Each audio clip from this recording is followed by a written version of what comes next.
Gravando. Obrigada, professora, por lembrar. Nada. E eu vou compartilhar, então, uma tela com vocês. Eu vou compartilhar aqui, Ana, e você me dá um retorno se está aparecendo ou não, tá? Por Tá, favor. joia. Eu te passei o host já, até eu não consegui colocar para gravar, porque eu já tinha passado para você. Sério? Calma aí, cadê minha tela aqui? Só um minuto, gente. Eu deixei a tela pronta e a tela desapareceu. Fica tranquilo.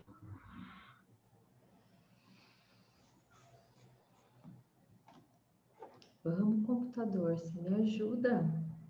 Tá aparecendo já. Deixa eu já compartilhar aqui. Vai fechar.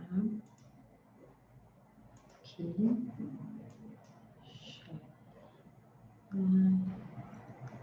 Agora eu vou colocar em modo apresentação, que fica mais fácil. Todo mundo tá vendo? Sim. Tá? Assim, Tá rodando aqui para mim. E pra gente também. Ah, então. Nossa, deixa eu ver. Acho que eu vou tirar dessa internet. Eu vou pôr na outra. Oh, meu Deus. Pessoal, em falar nisso, se eu sumir, é porque minha internet está bem instável hoje, viu? Então, a minha também, é claro, né? É isso que eu tô. Eu fiz um teste um momento antes e tava dando. Como é que tá a imagem? A imagem tá clara ou a imagem tá meio falhada? Tá clara sim. Tá dando para poder visualizar. Não tô conseguindo mostrar. Ela só saiu do modo de apresentação, Camila. Então, é isso que eu tô tentando. Deixa eu ver aqui, deixa eu voltar para o modo apresentação, vou tentar mais uma vez. Ué, gente, por que não quer entrar? Apresentar. Nossa. Você sabe que eu tenho as ajudas dos universitários, né, aqui na minha casa, né? Então, a minha filha que geralmente domina todas. É aí mesmo que clica. Então, aí, tô clicando e não tá indo, menina. Olha só, é isso que eu tô tentando aqui. Peraí, F5. Deixa eu apertar F5 aqui para ver se entra. Que estranho. Gente, só um minuto, por favor. Vou tentar novamente.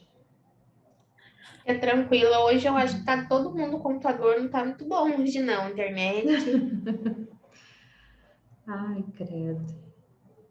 Vamos lá, computador, me ajuda.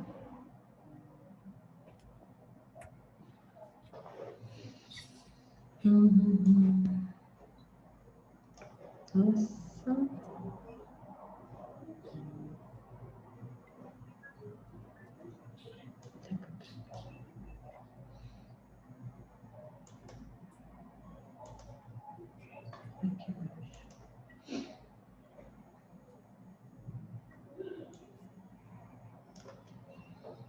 Eu apertei novamente, vamos ver se agora vai.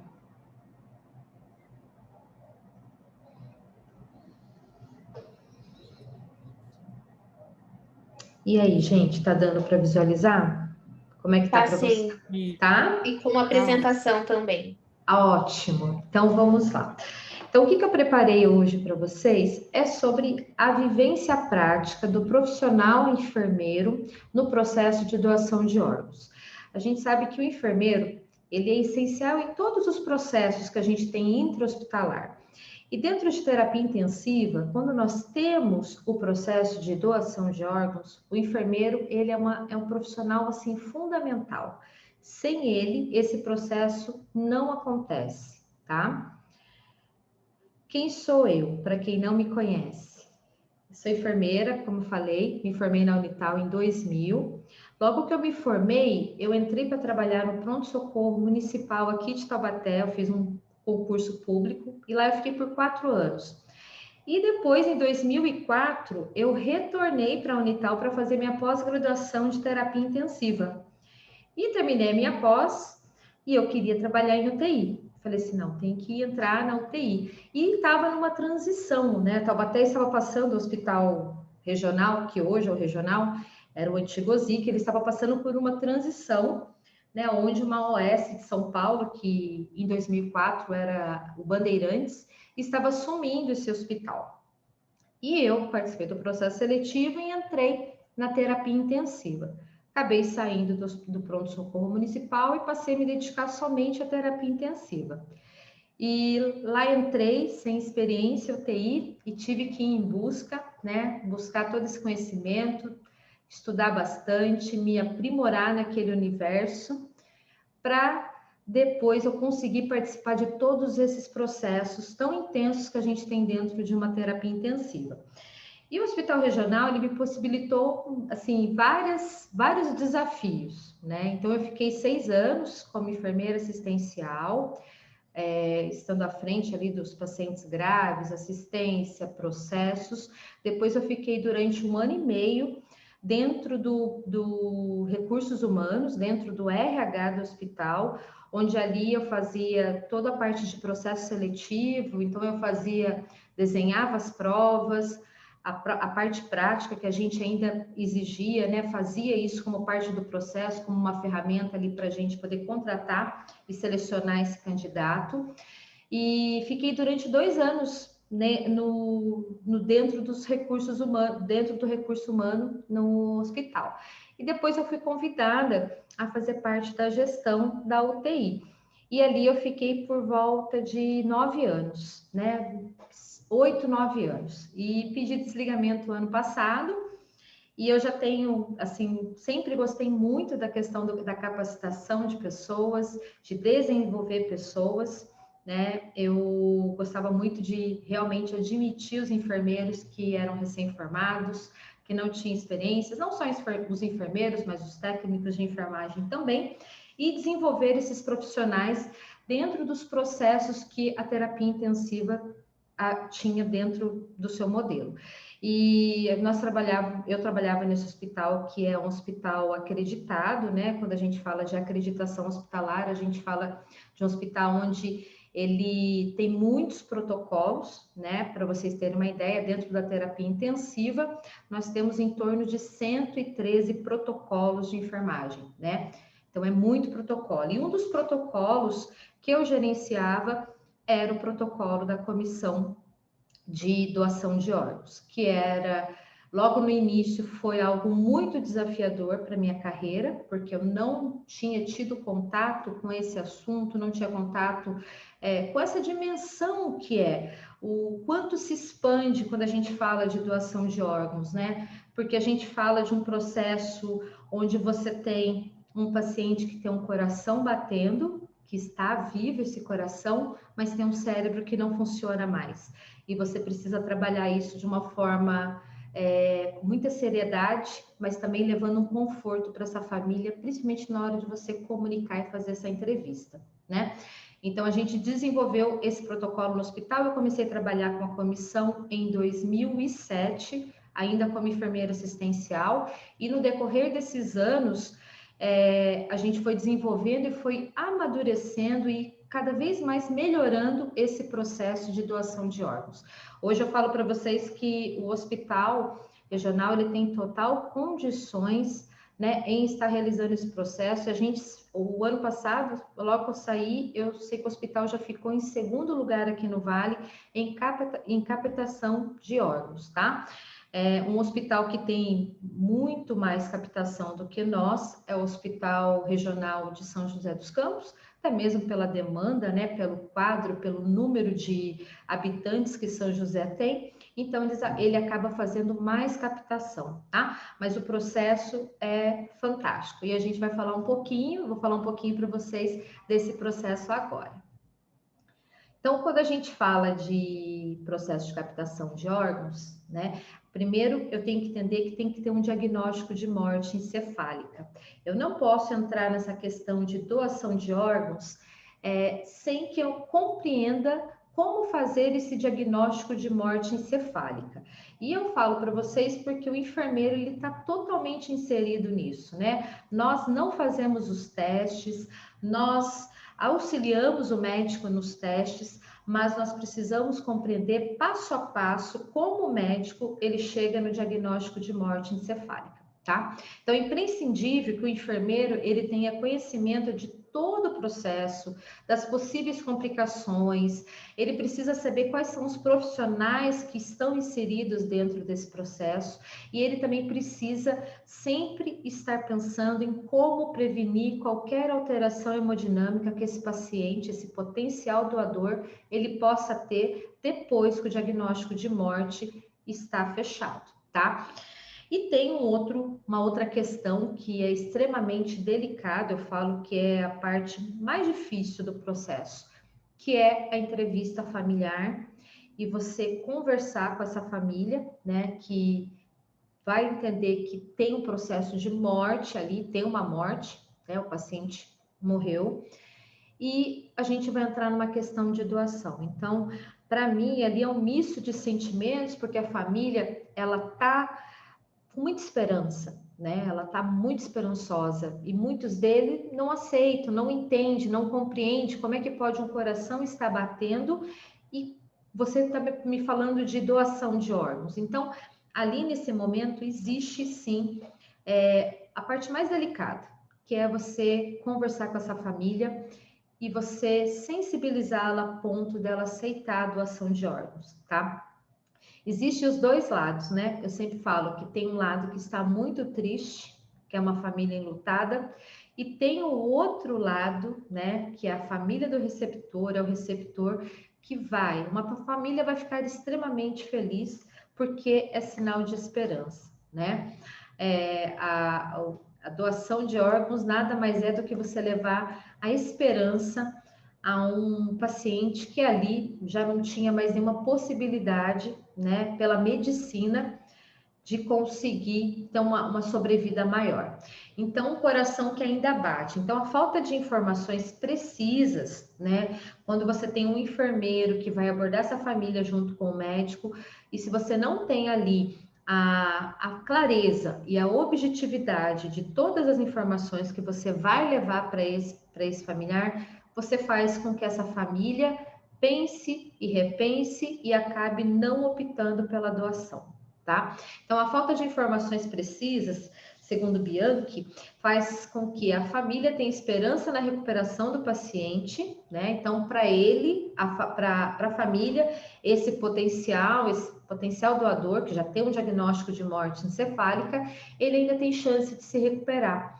Então, isso faz com que dificulte, né, essa compreensão do que é a morte encefálica, mesmo com todas as comprovações que a gente apresenta para a família, tá? A clareza e a seriedade do processo é realmente você demonstrar tudo aquilo que você realizou para chegar nesse diagnóstico, para que você passe a maior transparência possível para essa família, para ela não fique com dúvida de nada, né, do que esteja acontecendo ali na terapia intensiva.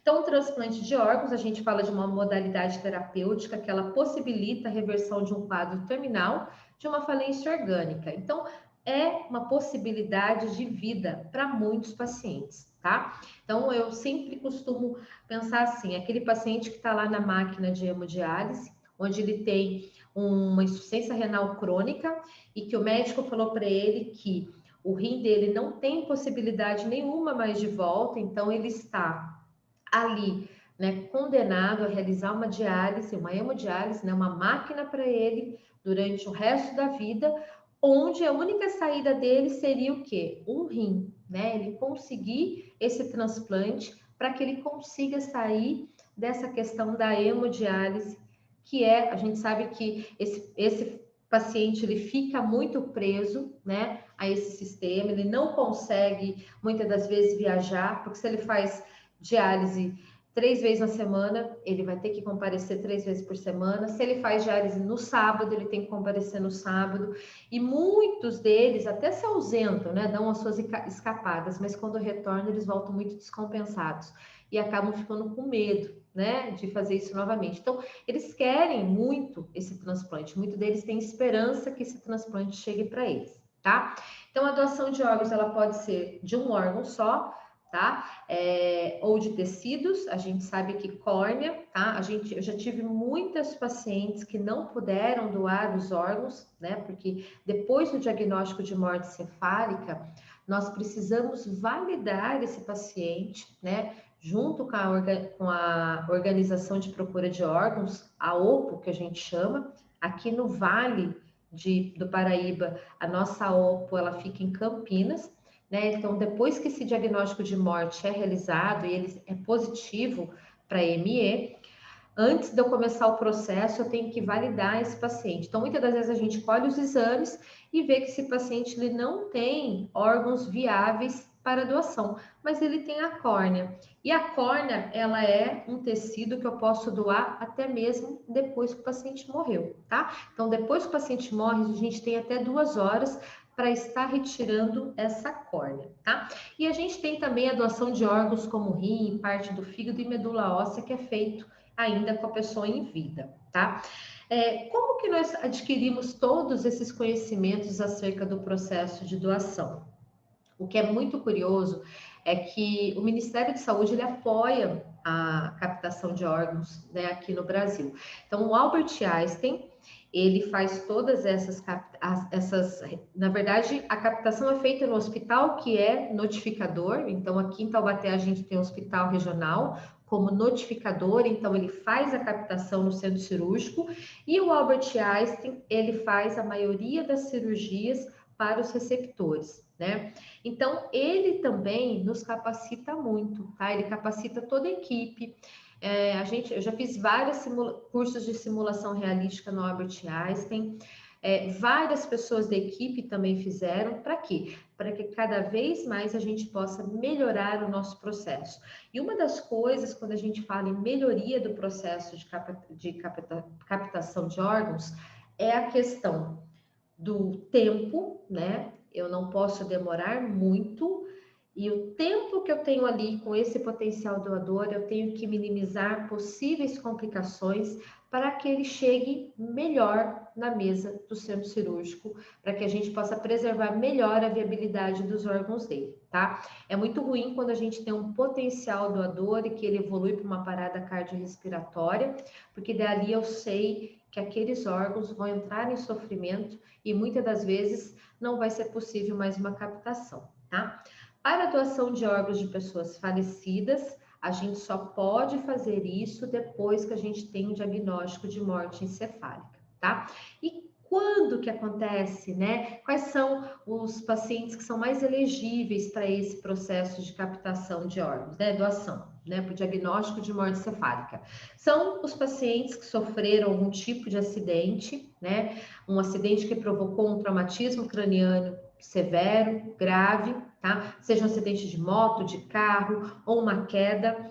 Eu lembro que a gente teve uma das histórias muito triste para mim, foi uma moça de 15 anos que teve uma queda da própria altura de um skate e ela evoluiu com traumatismo craniano, porque quando ela caiu com a região frontal e ela teve um TCE grave com essa queda, apesar de ser uma queda da própria altura, né, mas foi a velocidade do trauma, e ela evoluiu para morte cerebral em menos de 24 horas. Então, assim, a gente tem inúmeros casos, né, muitas histórias relacionadas a traumas que pacientes evoluíram. Outra questão que também leva à morte encefálica são os acidentes vasculares, né, cerebral. Então, acidente vascular cerebral hemorrágico é uma condição que acaba evoluindo para morte encefálica, tá? Isso é mais de 50%, tá certo? E dentro dos hospitais, que são os hospitais notificadores, a gente tem uma comissão, que a gente chama de Comissão Intra-Hospitalar de Transplante e Doação de Órgãos e Tecidos, tá? Que é chamada de CIDOT. Nessa CIDOT, ali tem médicos, farmacêuticos, tem fisioterapeuta, tem os enfermeiros, tem técnicos de enfermagem que participam, tem também a questão da psicóloga. A psicóloga, gente, ela é fundamental nesse processo. Além do enfermeiro ser uma peça né? Fundamental, o psicólogo, a gente precisa muito dele. Porque você imagina você falar para uma família, né, que o seu filho ali de 15 anos, de 18 anos, de 20, ele sofreu uma queda e agora ele foi feito os testes e ele evoluiu para morte encefálica. A gente precisa do apoio do psicólogo nesse processo para que a gente consiga caminhar de uma forma mais tranquila. Aqui eu coloquei algumas reportagens, né, que ainda falando um pouquinho do Hospital Regional, essas reportagens elas estão disponíveis, tá, na Vanguarda, na página, falando, né, do aumento da captação de órgãos no hospital por conta da melhoria que houve nos processos, tá? Então a gente aumentou em 4 vezes mais o número de captação que a gente fazia lá em 2015. Então, 2016 e 2017 foi um ano onde a gente teve maior quantidade de captações. E ali eu falo também de órgãos nobres, né? Coração, pulmão, tudo isso acontece aqui, né? Quando a gente tem captação de coração, vem uma equipe específica para essa captação. E geralmente, né, vem o helicóptero do Águia, ele pousa ali do lado do campus da Unital, no campo, e faz essa remoção. Então, coração é algo que a gente tem conseguido, né, trabalhar e manter, né, a viabilidade desse órgão, mesmo com o uso de drogas vasoativas, né? Às vezes a gente precisava utilizar drogas vasoativas porque a instabilidade hemodinâmica desse paciente estava ali instalada e a gente precisava corrigir, e a gente corrige com baixas doses. Eu lembro que quando a gente começou a captação aqui no hospital, a gente não conseguiu captar muito coração no início, porque a gente utilizava muita noradrenalina, e a noradrenalina acabava gerando um sofrimento maior para esse órgão e não garantia a viabilidade do transplante. Então, estudos mostraram que a vasopressina ela é muito melhor, apesar de ser uma droga de alto custo, e nós conseguimos colocar isso na nossa prescrição para os pacientes que são os pacientes com potencial doador aqui no hospital. Aqui, gente, eu deixei um resumo do que as atribuições dessa comissão de transplantes do hospital, tá? Essa comissão intra-hospitalar. Então, essa comissão, ela faz protocolos, essa comissão, ela assiste o paciente de pertinho, essa comissão, ela cria as rotinas, tanto para a família, quanto para os pacientes também. Essa comissão, ela treina a equipe, essa comissão, ela acompanha passo a passo de todo o processo, né? Eu lembro que a gente faz 2 exames clínicos e um exame complementar, a enfermagem tem que acompanhar esses exames. Muitas das vezes esse paciente, a gente não consegue concluir logo de início o primeiro exame, porque o paciente ele ainda não tem, ele apresenta, não é melhora, mas ele não apresenta os dados necessários para que a gente consiga passar para o segundo exame.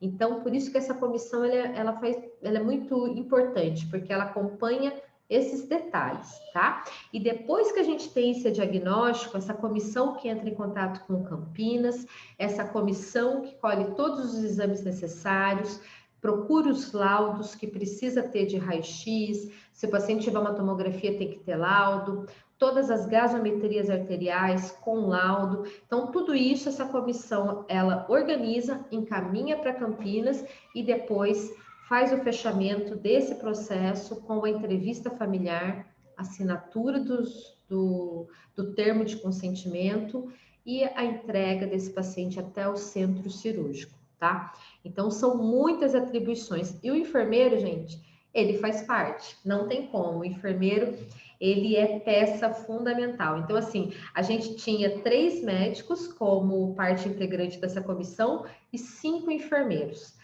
Desses 5 enfermeiros, 3 estavam dentro da terapia intensiva e 2 estavam no pronto atendimento. Por quê? É nesses locais que vão se concentrar os pacientes que têm a possibilidade de captação de órgãos, né? Eu não posso fazer um processo desse numa enfermaria. Então, o ideal sempre vai ser a terapia intensiva. Quando eu não tenho vaga na terapia intensiva, eu posso sim estar realizando o processo de captação e doação através de um pronto-socorro, tá? Desde que essa instituição, ela seja notificadora, tá? Ela tem um registro que ela é notificadora desses pacientes, tá? Então, aqui eu fiz um fluxo, uma escadinha, né, do que a gente tem que, o passo a passo desse processo. Então, primeira coisa, eu preciso ter um paciente que esteja ali, para mim, em coma, né, um Glasgow 3. É o paciente que ele está em coma, ele tem um diagnóstico já definido, então esse paciente ele já teve lá no seu prontuário o diagnóstico. Eu não posso ter um paciente que está em coma e que eu não tenha um diagnóstico definido. O paciente foi encontrado caído na sua residência, aí no hospital, a ambulância vai lá, traz esse paciente para o hospital faz uma tomografia, não evidencia nada a nível cerebral, ele começa a investigar, então ele ainda tem um diagnóstico a esclarecer. Ele não tem um diagnóstico fechado. Então, esse paciente, por mais que ele esteja em coma e que ele evolua para morte encefálica, ele não entra dentro do processo de doação porque ele não tem um diagnóstico ainda definido, tá? Então, o paciente com Glasgow de 3, eu vou sim fazer a abertura do protocolo do diagnóstico de morte encefálica, tá? E nesse momento, eu já aviso a minha família que o paciente está entrando no processo. Isso não quer dizer que eu vou fazer todos os exames e vai dar positivo para morte encefálica. Pode ser que não. Já aconteceu de eu fazer o primeiro exame clínico no paciente e esse exame não ser positivo. Então, a gente volta de novo e vamos continuar a nossa conduta terapêutica com o paciente, tá? Mas a abertura do protocolo tem que ser avisada à família. A família tem que saber que está já sendo investigado esse protocolo de morte encefálica. Fez o protocolo, que é 2 exames clínicos e um exame complementar, eu fechei o diagnóstico de morte encefálica. O paciente não tem fluxo mais cerebral, então é um paciente que está em morte encefálica. O que eu faço então? Faço a minha notificação para Campinas, né? Então, Campinas, essa organização de procuração de órgãos, a minha OPO, e ela vai ser notificada que aqui no Hospital Regional, aqui no Vale, eu tenho um paciente com potencial doação de órgãos, né? Campinas vai validar esse potencial doador. O que é o validar esse potencial doador? Eu colho os exames aqui, sorologias, faço exame de radiografias e Campinas manda uma pessoa responsável pelo laboratório para colher exames também aqui no hospital, para nós duas validarmos esse potencial doador. Então, vai validar no meu laboratório e vai validar também no laboratório de Campinas, tá? Feito isso, Campinas valida e fala que... Opa, deixa eu só colocar aqui que minha bateria está acabando. Desculpa, gente. Campinas validou e viu que esse paciente, então, ele é elegível para captação. O que a gente faz? A gente vai começar, a partir desse momento, Campinas avisou que está tudo ok, eu vou começar a manutenção já desse potencial doador.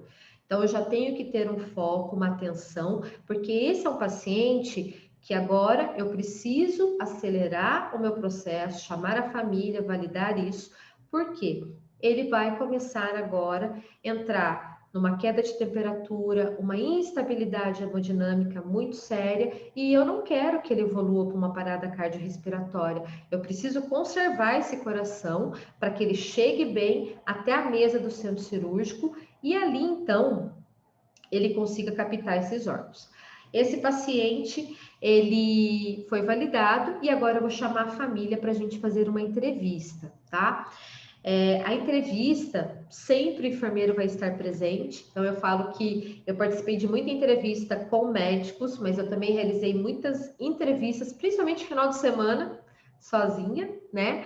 E nós somos treinadas para isso. Toda equipe que trabalha dentro da comissão é treinada para isso. Então, a gente reserva essa família, chama a família, rever todo o prontuário, todo o passo a passo, a gente revê todas as condutas que foram feitas com esse paciente e a gente aborda, então, se a família é doadora ou não é, se esse paciente falou em vida que ele é doador ou não, tá? Depois disso, a gente, então, já faz toda essa estrutura de assinar todos os termos e a família aguarda, então, a entrega do corpo somente depois da captação e para prestar as últimas homenagens. Opa, vamos passar. Passou, peraí que foi muito. Eu tenho pré-requisitos para começar esse processo, né? Então, quais são esses pré-requisitos? Os pré-requisitos são, para começar os meus exames clínicos, eu já tenho, então, um paciente que está numa escala de coma de Glasgow 3, ele já tem uma causa conhecida, ele já tem um diagnóstico fechado, né? Ah, o meu paciente é um paciente que sofreu um acidente vascular cerebral, hemorrágico, Fisher 4, ele evoluiu para Glasgow 3, e fez abertura de pupilas para pupilas midriáticas. Fizemos uma tomografia, a tomografia dele já não tem, já tem características de morte encefálica, tá? Então, agora a gente vai começar o processo de confirmar esse diagnóstico. O que é confirmar esse diagnóstico? É fazer 2 exames clínicos e um exame complementar. O primeiro exame clínico, né, ele tem que ser feito preferencialmente por um médico neurologista ou neurocirurgião. Então, isso é uma exigência da OPO de Campinas, né? Então, o neurocirurgião ele realiza esse primeiro exame e o segundo exame pode ser feito por um médico intensivista ou por qualquer outro médico que seja treinado para realizar esse tipo de exame. A gente sempre fala que quem vai fazer esse exame não pode ser um médico que trabalha na equipe do transplante, tá? Não é o nosso caso aqui, porque a equipe vem sempre de fora, mas é sempre importante falar, porque não pode ter nenhum tipo de interesse. Tanto que, gente, quando você faz essa captação aqui, a família o receptor que está lá, que está recebendo esse órgão, ele não sabe da onde está vindo, ele não sabe quem é a família que doou, assim como a família do paciente doador também não sabe para onde foi o seu órgão, tá? Então, isso é muito importante falar também. O primeiro exame deve ser feito pelo neurocirurgião, o segundo exame pelo médico capacitado. Camila, se eu não tiver neurocirurgião naquele momento no hospital, você falou que o processo tem que ser rápido, né? O processo, a gente tem que otimizar esse tempo. Sim, pode ser 2 médicos intensivistas. Há 2 anos atrás, o último processo de melhoria que a gente teve pela OPO de Campinas foi isso, que se o médico cirurgião não estiver no momento, dentro da UTI, não estiver no hospital, ou estiver operando, estiver em cirurgia, procedimento, um médico que seja intensivista e capacitado para isso pode realizar o exame, tá? Quando eu falo de primeiro exame clínico e segundo exame clínico, eu tenho um intervalo mínimo de horas. Para 7 dias, para aquele recém-nascido, até ele completar 2 meses, a gente fala que é o intervalo de um dia, 24 horas, tá? De 2 meses a 24 meses completos é 12 horas. E de mais de 24 meses, né? Então, acima de 2 anos, eu espero 1 hora entre cada exame. Eu lembro que quando eu comecei a trabalhar com captação de órgãos, em 2007, como é que era esse processo? Demorava 24 horas para todos os pacientes. Então, a gente ali perdia, né, um tempo, e às vezes esse potencial doador, ele complicava, ele apresentava complicações, e muitas das vezes a gente não conseguia chegar até a captação. Esse paciente, ele tinha uma parada cardiorrespiratória antes de chegar até o centro cirúrgico. Aí foi feito um estudo, foi feita uma discussão, fizemos reuniões, né? Toda OPO faz reunião com todos os hospitais notificadores, e ali chegou-se, então, a esses dados. Mais de 2 anos, a gente faz um intervalo de 1 hora entre eles, tá? O exame complementar pode ser um eletroencefalograma, pode ser um angiodoppler, pode ser uma angiografia, e geralmente, gente, aqui a minha vivência é o exame complementar. Campinas encaminha uma médica que ela faz um Doppler, tá? Cerebral, para que então ela veja o fluxo sanguíneo desse paciente. Não dá para a gente só ter 2 exames clínicos e fechar diagnóstico, mesmo que os 2 exames clínicos sejam positivos para morte.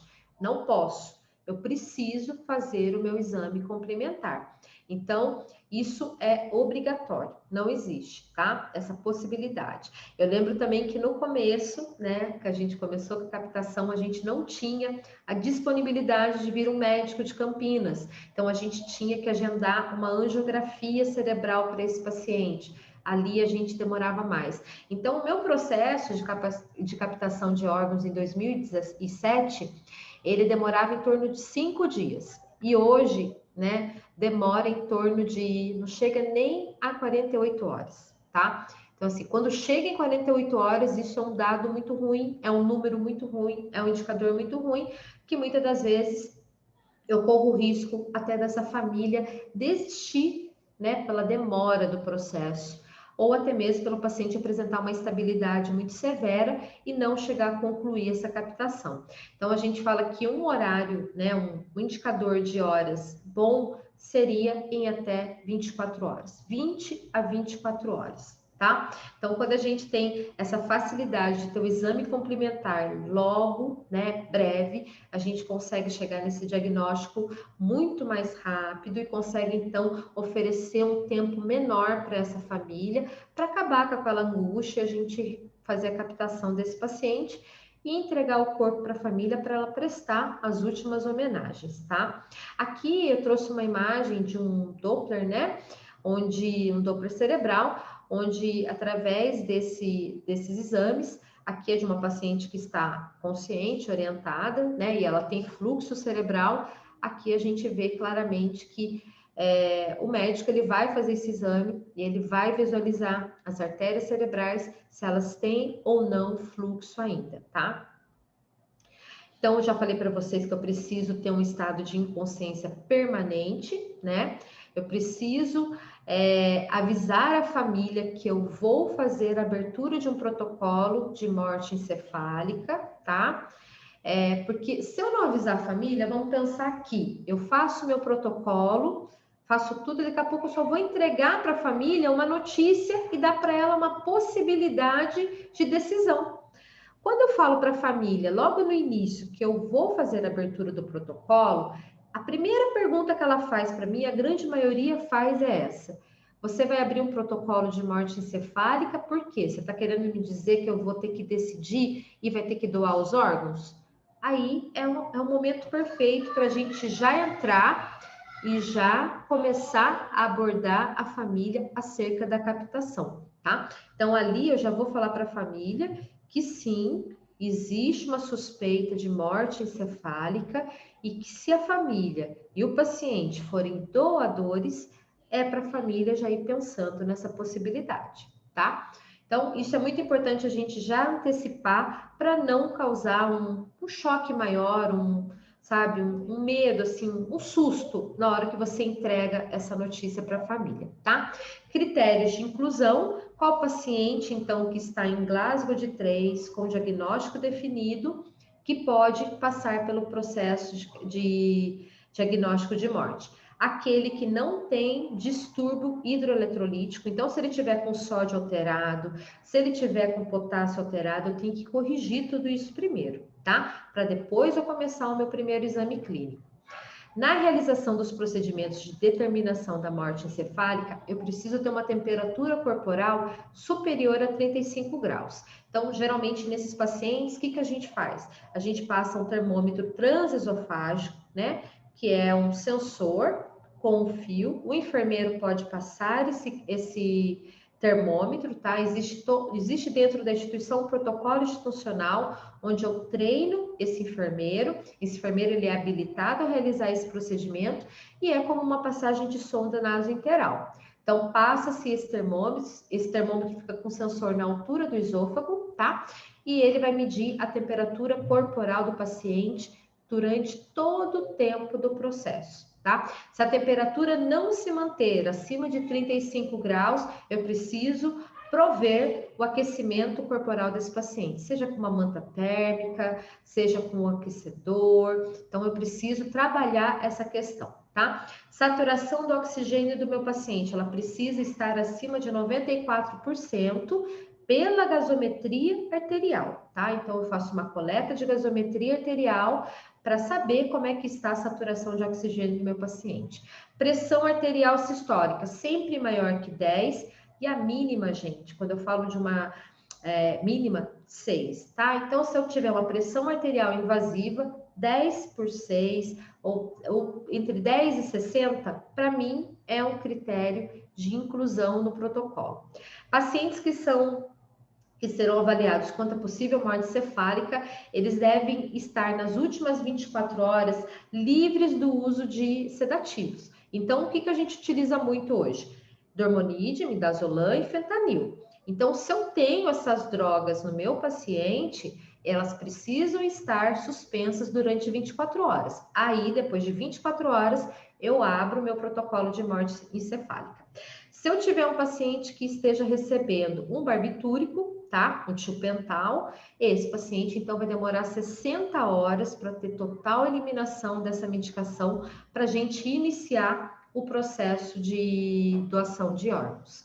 Aqui, eu trouxe uma questão sobre o balanço hídrico, que é o débito urinário. Eu preciso ter ali um débito urinário, tá? Superior a 300 ml, pelo menos em 3 horas, tá? Porque esse paciente precisa estar me mostrando que o rim dele está funcionante. Aí eu vou fazer o quê? O cruzamento dessa informação da diurese junto com a ureia e creatinina no sangue desse paciente, tá? Sempre eu tenho que ver se os níveis séricos de magnésio, fósforo, cálcio, potássio estão normais. Sódio, tá? Eu tenho que manter um sódio de 130 e 150, tá? Eu vou dizer para vocês que é muito difícil a gente ter um paciente que se mantenha com sódio entre esses valores. Às vezes eu tenho paciente que eles ficam com 180, 190. O paciente, o próprio distúrbio neurológico já traz para ele esse acúmulo de sódio, essa retenção de sódio. O que a gente utilizava muito lá era passar o quê? Água filtrada por sonda, tirar todas as drogas que estavam diluídas em soro fisiológico e colocar essa diluição em água destilada, tá? Para poder o quê? Retirar esse sódio da circulação do paciente. Eu tenho que ter um pH acima de 7,2, tá? E tenho que então, trabalhar essa questão da hipernatremia, glicemia capilar acima de 180. Se tiver acima de 180, eu tenho que entrar com protocolo de insulina contínua, que é o que vai me diminuir essa glicemia no sangue, tá? Essa glicose no sangue. Se tiver uma suspeita de infecção, o que eu vou fazer com essa suspeita de infecção? Colher culturas e trabalhar a questão da antibiótico terapia, tá? Se for necessário manter o antibiótico que o paciente já está tomando, ok. Se não, eu vou ter que trocar esse antibiótico e trabalhar aí em cima dessa infecção para que o paciente, então, responda rápido, tá? Aqui, outros cuidados básicos que eu deixei, que era uma prescrição. Isso aqui é um resumo de uma prescrição de enfermagem, tá? Que nós fazíamos na terapia intensiva, que a enfermagem que as enfermeiras já estavam atentas para fazer isso, tá? E trabalhar em cima desses marcadores. Elevar a cabeceira do paciente entre 30 e 45 graus para diminuir e não ter risco de broncoaspiração, tá? Vamos pensar que a deglutição desse paciente está prejudicada por conta de um processo neurológico, então o risco de broncoaspiração é maior. Mudança de decúbito a cada 2 horas, né? Porque eu tenho que prevenir lesão nesse paciente. Às vezes eu escutava assim, mas para que você vai prevenir lesão por pressão no paciente que vai entrar em captação? Eu tenho que prevenir. A lesão por pressão é um evento adverso muito sério. E ela pode aprofundar as complicações do paciente, sim. Então, eu tenho que prevenir. Vou realizar a mudança de 2 em 2 horas e vou manter todos os marcadores que eu tenho lá para prevenção. Seja placa de hidrocolóide, seja um colchão piramidal, um colchão pneumático, para garantir essa prevenção de lesão. Aspirar o tubo orotraqueal, somente se houver secreção. Todos os momentos que eu faço a desconexão de tubo para aspirar esse tubo, eu acabo aumentando a retenção de CO2 desse paciente. Então, muitas das vezes esse paciente não vai ter um aumento de saturação. Lembra que eu falei que eu preciso ter acima de 94% de saturação no sangue para que eu consiga começar meu protocolo? Então, eu vou aspirar se tiver secreção nesse paciente, tá? Então, preciso fazer uma ausculta pulmonar, ver se eu tenho movimentos ventilatórios presentes e roncos presentes para poder, então, partir para o processo de aspiração traqueal. Eu falo que é um processo, esse protocolo, ele depende muito de uma equipe multi, e o fisioterapeuta ele é muito atuante nesse protocolo, porque nós precisamos deles para nos ajudar nesse sentido, né? Quando a gente consegue um sistema de aspiração fechado, onde eu não preciso desconectar o tubo, essa aspiração ela pode seguir de 2 em 2 horas, a cada 4 horas, ou de acordo com a necessidade do paciente, tá? Sempre manter a pressão do balonete do tubo entre 20 e 30 de pressão, para também prevenção de broncoaspiração, tá? Cateterização arterial. Então, é um paciente que precisa, sim, estar com uma pressão arterial invasiva, tá? Sempre que possível, trabalhar essa questão. Cateterização venosa central, precisa ter ali um acesso venoso central para a gente manter, se necessário, as drogas vasoativas, correr um volume, tá bom? O paciente pode estar com catéter de inserção periférica para estar central? Pode, sem problema nenhum. Instalar o termômetro central, manter o controle de diurese através da sonda vesical e manter o suporte nutricional, tá? Então, é muito importante que esse paciente receba, sim, uma dieta enteral ou parenteral, tá bom? Aí é de acordo com o que a nutróloga achar ali necessário para esse paciente. Agora a gente vai falar um pouquinho sobre o exame clínico de morte encefálica. Tudo bem até aqui? Tá dando para compreender? Ana? Tudo bem sim, Camila. Alguma pergunta? Sim, tá tudo bem. Meu microfone estava desligado. Tá jóia. Bom, aqui, gente, um dos primeiros exames que eu tenho quando eu vou começar o meu exame clínico de morte encefálica é a ausência dos reflexos cranianos. Como? Aí uma série de exames que eu vou fazer agora, eu vou falar deles aqui detalhadamente para vocês, é onde eu vou fazer o reflexo pupilar, né? Então, a resposta da contrição pupilar me diz muito em como está o cérebro do meu paciente. Então, o estímulo, ele tem que acontecer. Então, na hora que eu coloco a minha reação à luz, a minha pupila, ela tem sim que entrar numa vasoconstrição, ela tem que retrair. Se ela não retrair, ela se manter dilatada, é sinal que o meu cérebro está em sofrimento.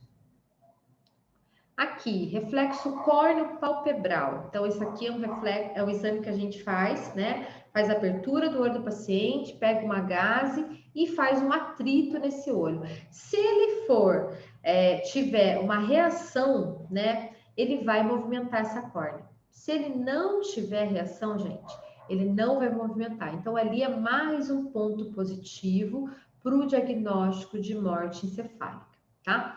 O reflexo óculocefálico, que é o olhos de boneca que a gente fala, é quando a gente não tem nenhum movimento, quando eu lateralizo a cabeça do meu paciente. Olha só aqui no desenho, quando eu lateralizo a cabeça do meu paciente para a esquerda e para a direita, os olhos vão me acompanhar, não vai ficar estagnado. Então, a gente fala que são olhos de boneca mesmo. Então, esse também é um ponto positivo para a ME.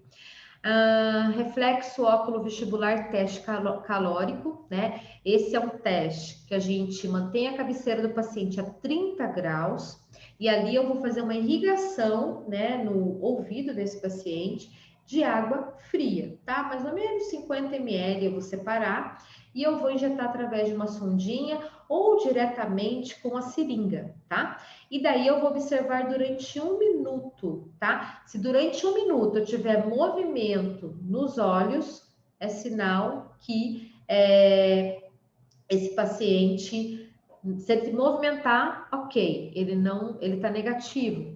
Essa parte do exame deu negativo.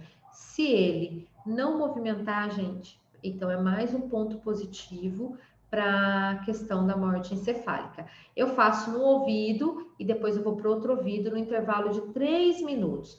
O enfermeiro, ele é muito presente nesses exames, ele prepara toda a questão do material, ele também se posiciona junto com o médico e realiza isso junto. Por quê? Eles vão preencher uma ficha e essa ficha, gente, é um documento extremamente importante para o prontuário do paciente. Reflexo de tosse. Então, o paciente que está em escala de coma de Glasgow 3, ele vai estar sob ventilação mecânica, intubado.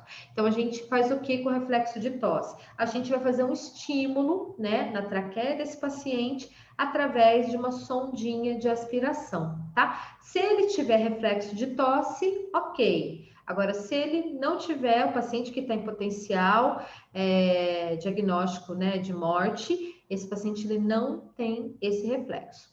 E vem agora um dos testes, né, que é um dos testes que a gente faz uma única vez, né? Todos esses que eu falei para você até agora, a gente repete 2 vezes, no adulto, no intervalo de 1 hora entre os testes. E o teste de apneia, ele pode ser feito no primeiro exame clínico e no segundo exame clínico. Ele não precisa, não tem uma ordem para ele, tá? Então, o teste de apneia é definida pela ausência de movimentos respiratórios espontâneos. A gente vai estimular, né, de uma forma, numa capacidade máxima, o centro respiratório desse paciente, onde a gente vai deixar ele, né, respirando sem o aparelho, para ele reter o CO2 e ver como é que vai ser a resposta neurológica dele frente a isso. Então, os pacientes, eles devem estar no momento do teste de apneia com uma temperatura corporal superior a 35 graus, tá? E tendo uma saturação acima de 94% e com uma pressão superior a 100, tá? Então, não adianta eu querer fazer um teste de apneia sem eu ter essas condições, porque o meu paciente ele vai acabar tendo ali uma descompensação e pode fazer uma parada cardiorrespiratória no momento do teste. Aqui a gente, então, a técnica, né, desse teste, a gente faz uma hiperventilação nesse paciente, no ventilador mecânico, onde a gente eleva a FO2 do ventilador a 100%, a gente deixa esse paciente ventilando por 10 minutos, e daí, então, a gente faz uma coleta de gasometria arterial, tá? Com essa ventilação a 100%. Feito isso, vou desconectar o paciente do ventilador e vou colocar um catéter nasal dentro do tubo orotraqueal e vou observá-lo durante 10 minutos, tá? De 8 a 10 minutos. Geralmente o fluxo que a gente coloca é de 6 litros, tá? No umidificador. E esse paciente fica lá. Ficamos junto lá, observando saturação, observando se o paciente vai apresentar uma bradicardia, se ele vai apresentar uma arritmia, e dependendo dos casos, o médico ele interrompe o teste, a gente faz um outro momento, tá? Por quê? Eu tenho que preservar esse paciente de sofrer uma parada cardiorrespiratória por hipóxia, tá? Esse paciente depois colhe uma outra gasometria para a gente ver como é que ficou essa relação. Se ele reteve o CO2 mais que 55, a gente então entende que esse paciente é positivo para morte encefálica, tá? E se ele não fez nenhum movimento ventilatório durante a ausência do ventilador, então a gente entende que ele está positivo para morte encefálica. Aqui eu trouxe fotos, né? Esse aqui é um prontuário padrão, onde a gente preenche esse prontuário.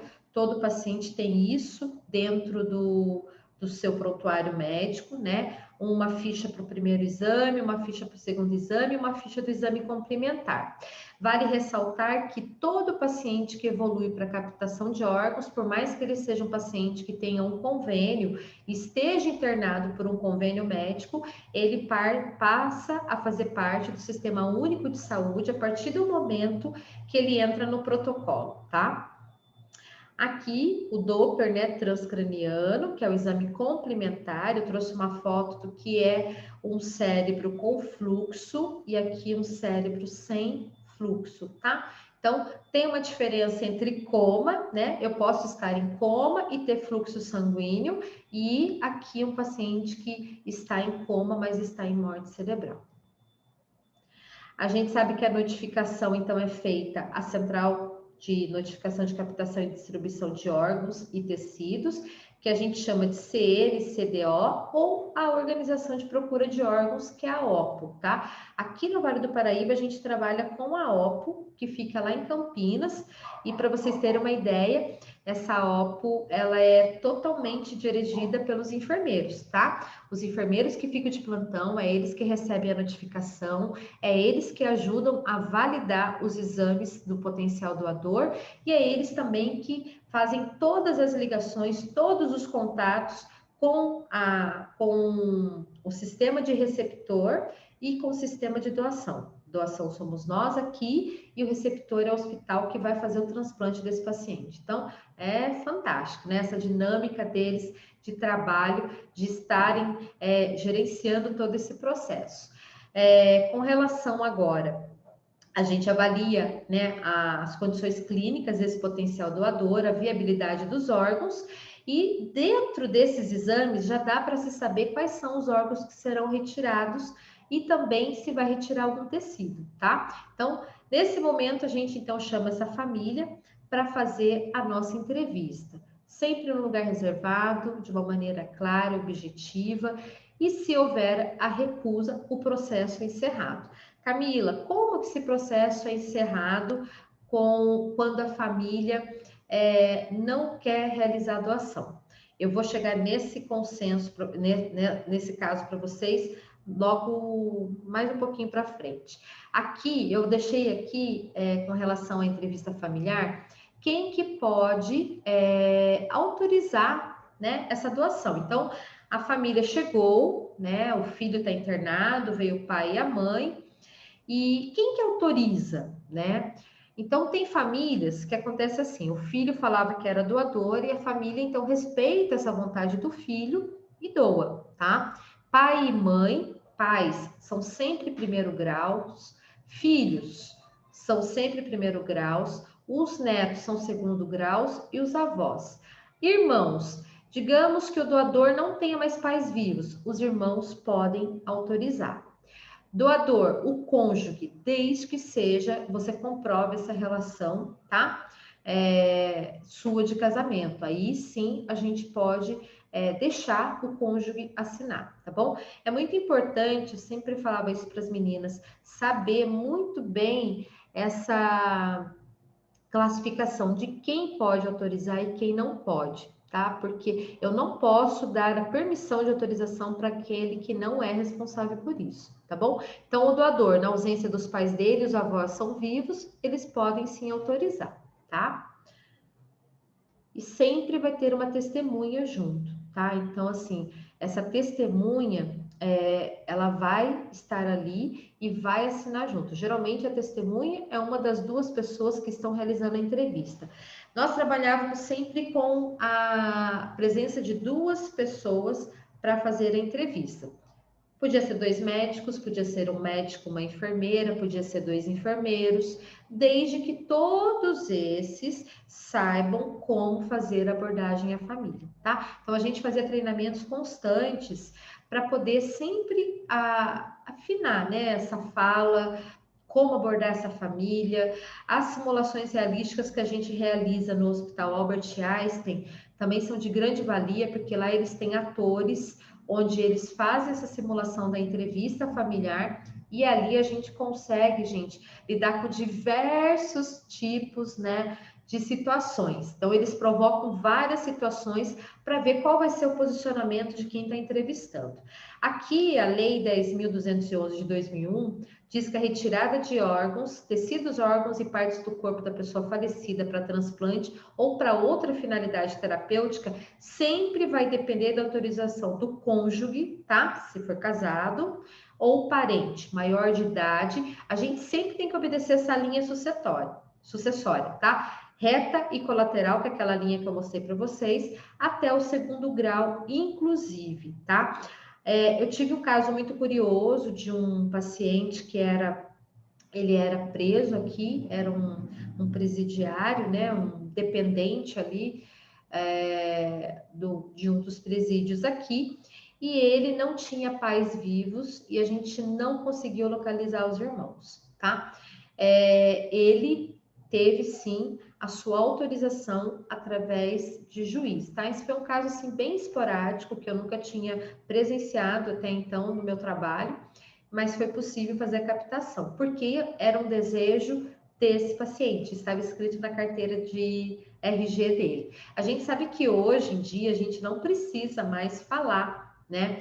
Que você escrever que você quer doar lá no seu RG, que você quer ser um doador. Quem já tem isso escrito não tem problema, mas isso é bem lá atrás.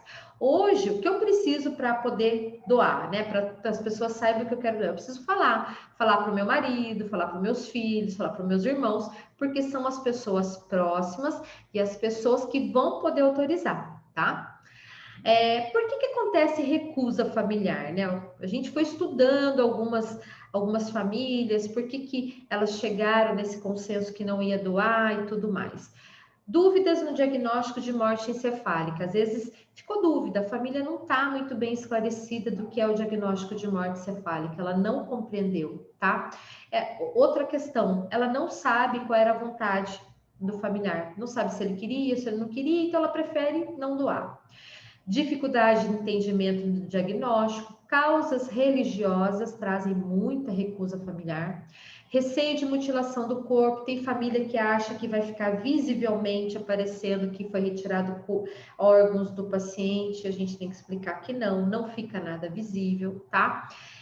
Uma entrevista inadequada, eu vou abordar a família sem preparar essa família antes, sem ter certeza de como está essa família, muitas das vezes a família, ela já está ali, né? Ela está sendo preparada, mas ela ainda não aceitou o diagnóstico de morte. Traz a psicóloga para fazer a entrevista junto com você. Traz ela para dentro desse processo, para ela poder entender o que ela pode ajudar com as ferramentas dela para esclarecer esse entendimento, tá? Dificuldades de interação com a equipe que assistiu, às vezes um médico dá uma informação, um enfermeiro dá uma informação. Então, assim, quando a gente começa a ter divergência nas falas, a família percebe e aquilo não passa a seriedade, aquilo não passa a responsabilidade do que está acontecendo, tá? E aspectos burocráticos. Quando eu falo de aspectos burocráticos, eu falo da questão do tempo, né? Às vezes a família não quer esperar 20 horas, 24 horas, ela quer resolver logo, tá? E quando a família recusa, então, eu tenho ali, né, uma portaria, né, que me dá, uma lei que me dá respaldo para a gente poder, então, finalizar e desligar os aparelhos desse paciente. Na entrevista, gente, é sempre importante lembrar que o sucesso depende basicamente de 3 fatores. A predisposição que os familiares têm à doação, por isso que é importante a gente preparar essa família logo de início, né? A qualidade do atendimento que ela recebeu no hospital. Se ela gostou da assistência, se ela sentiu confiança, se ela sentiu, seriedade em tudo que está sendo levado para ela de informação, ela vai consentir essa doação. E a habilidade, conhecimento do entrevistador na hora de abordar essa família também. Aqui eu trouxe a resolução do Conselho Federal de Medicina, o Conselho 1826 de 2007, tá? Aqui fala sobre a legalidade e o caráter ético da suspensão dos procedimentos do suporte terapêutico quando da determinação de morte cefálica do indivíduo não doador. Então, isso é uma lei, tá? Quando o médico, a família recusa, a gente pode sim desligar, interromper as drogas vasoativas, desligar os aparelhos e escrever no prontuário e citar essa lei, tá? E a família tem que saber, a família é avisada disso, tá bom? Aqui, ó, trouxe ainda o cumprimento da decisão mencionada no caput deve ser precedido da comunicação e esclarecimento sobre a morte encefálica aos familiares do paciente ou por um representante. E eu sempre tenho que colocar isso no prontuário. Então, eu tenho que dizer no meu prontuário o que foi realizado, né? De que maneira aconteceu, tá? Então, eu falo para o familiar que se ele opta pela recusa, pela não doação, que então a gente vai entrar e vamos desligar os aparelhos. A gente até permite que a família entre e faça a última despedida, né? E depois, então, a gente faz a suspensão aí do suporte terapêutico. A conclusão é que todos esses conhecimentos são extremamente importantes, né? E eu não vejo um processo de captação de órgãos sem a presença e atuação do enfermeiro junto a essa equipe profissional, multiprofissional. Então, eu acredito que, assim, o enfermeiro, ele precisa, sim, sempre estar se aprimorando nesse conhecimento, de forma científica, buscando evidências, para que ele possa ter muita clareza na hora de trabalhar com o processo de captação. Deixei aqui as referências. E aqui uma reflexão para a gente, né? O papel do enfermeiro como educador, junto à família do potencial doador, pode contribuir para a redução do índice de recusa de doação de órgãos por parte das famílias. Então, eu vi muito de perto que a presença do enfermeiro, ela é um divisor realmente para a gente diminuir o índice de recusa por parte de familiares. Deixa eu parar aqui o stop. Gente, muito obrigada, viu, pela oportunidade. Não sei se vocês têm alguma dúvida, alguma pergunta que vocês queiram fazer, alguma curiosidade, né, acerca do processo. Estou à disposição. Oi, Camila, eu até gostaria de estar agradecendo, né, em nome do departamento, do DA também. Obrigada, Tereza. Muito bom essa palestra, essas orientações que você passou, né? Você trabalhou junto com o Felipe também? Sim, com o Felipe. O Felipe, na verdade, em 2007 a gente começou, o Felipe veio para o hospital em 2016 para 2017. Foi, porque daí eu me lembro que ele fez até uma palestra para a gente, né? Foi quando ele estava... Ele veio de Ele é Einstein, uma né? pessoa Ele veio de maravilhosa. Einstein até para poder capacitar o pessoal do Isso. regional. Uhum. Então, Então, você sabe que tem essa pós no Einstein aberta para todos os enfermeiros, para quem deseja realizar essa pós-graduação e trabalhar nesse processo de captação com o Einstein, é uma possibilidade. quando você falou aí agora no final da doação de órgãos, que a gente tem que respeitar, né? Antigamente tinha, o pessoal anotava na carteira do RG que era Isso. doador de órgãos. Mas eu não me lembro de uma fala dele, que mesmo estando anotado, se a família falar não, é não, É não. É tá? isso. Então, isso é uma coisa muito importante, É. que quem quer ser doador já vai conversando com os familiares, Isso. né? Porque, assim, que depois que a pessoa se vai, se a família, né, bateu o martelo, não, não, é não, mesmo É dando não. escrito no RG Isso. dele, tá? Justamente. A gente teve muitos casos assim que, por exemplo, às vezes o marido fala, não, mas ele queria doar. E a mãe fala, não, ele nunca falou para mim que queria doar. Aí entra num consenso familiar muito sério e às vezes a mãe ganha e fala, não, não vai doar. E não doa. E às vezes é um jovem, né? É um jovem que você vê ali uma possibilidade, né, de órgãos que iriam ajudar. Porque assim, né, a gente tem que entender que um único potencial doador, ele vai ajudar milhares de pessoas, né? Milhares no bom sentido. Ele não vai doar só para uma pessoa, ele vai doar para várias pessoas, Várias. né? Então, aquilo me doía, né? Quando você via que um paciente jovem ali com total possibilidade de doação, e isso não acontecia. Mas com todo respeito, que a gente precisa respeitar também o outro lado, né?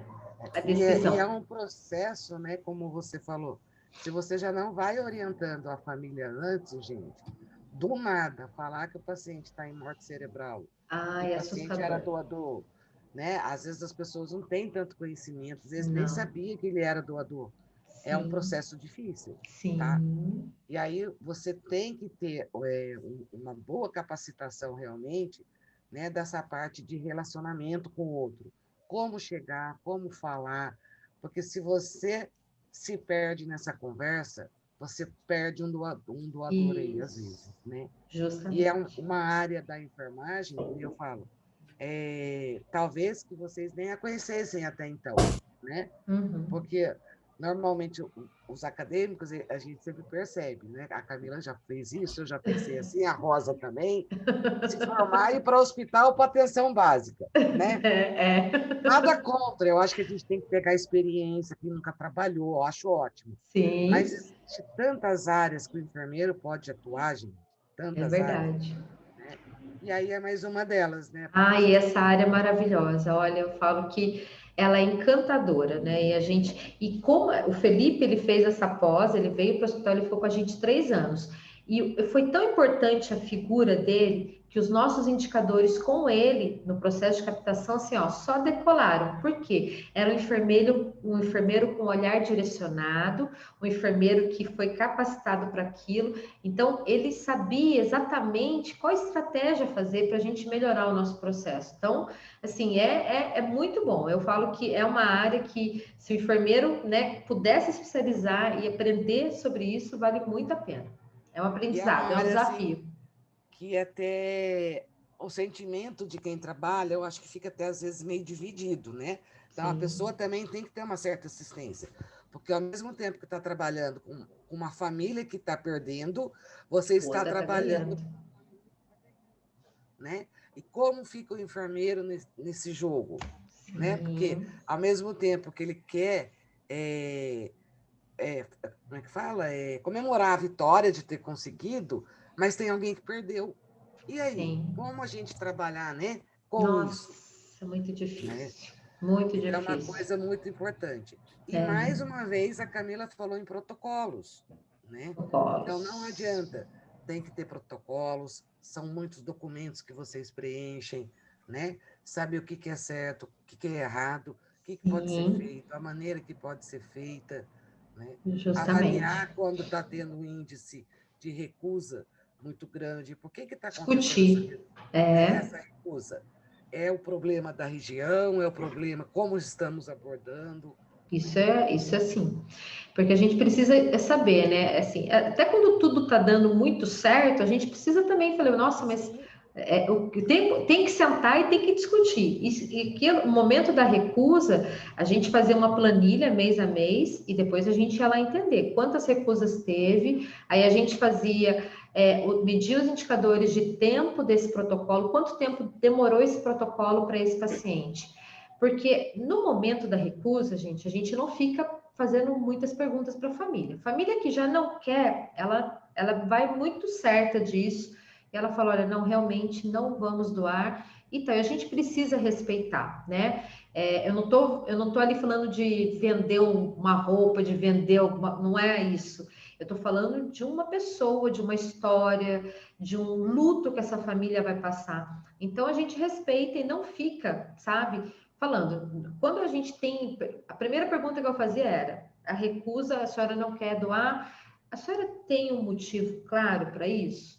A senhora compreendeu todo o processo que aconteceu até aqui? Então, essa era uma pergunta que a gente fazia para entender se ficou alguma coisa durante ali o diagnóstico, entre os exames, que para ela não ficou claro, né? Não ficou claro. Porque e às para vezes nós que acredita, estamos né? aqui dentro, né? Nós que estamos na área, entender que o coração bate e o paciente está em morte encefálica, já não é muito fácil. Não é muito fácil, É isso que eu né? ia falar. Não Falar, é? e acredita, o coração está batendo, mas como assim não Então, morreu, né?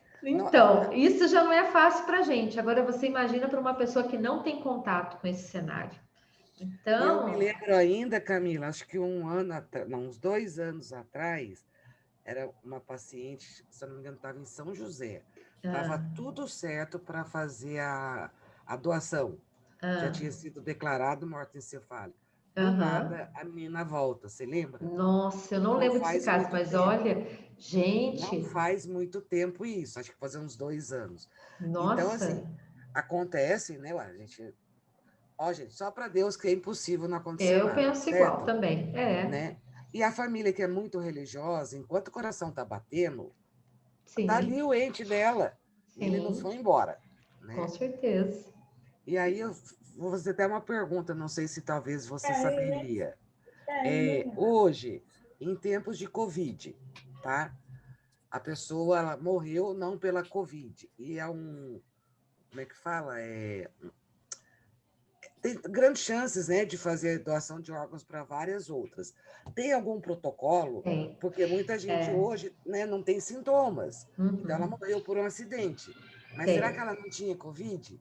Então, como é que a gente fez? Então, eu saí do hospital em outubro, então a gente começou a pandemia mais fortemente lá no mês de abril, maio, e a gente continuou com os processos de captação. Então, o que que Campinas inseriu no protocolo? O teste. Então, a gente fazia o teste de PCR, porém, esse teste, o resultado saía em 12 horas. O que que pesou para o nosso protocolo? Um tempo a mais para demorar. Então, vamos pensar Sim. que ficava um tempo mais ali, porque eu dependia daquele exame para mim poder abordar a família, porque eu não ia abordar a família e falar, olha, colheu o teste, não, a gente primeiro fazia tudo para depois falar, não, então ele é um potencial doador, vamos ver se a família então vai concordar, mas Tá, tá. existe um É porque protocolo. hoje muitos estão tendo a Covid e não estão tendo sintomas, né? E Sim, é o sim, doador. E aí? e continua.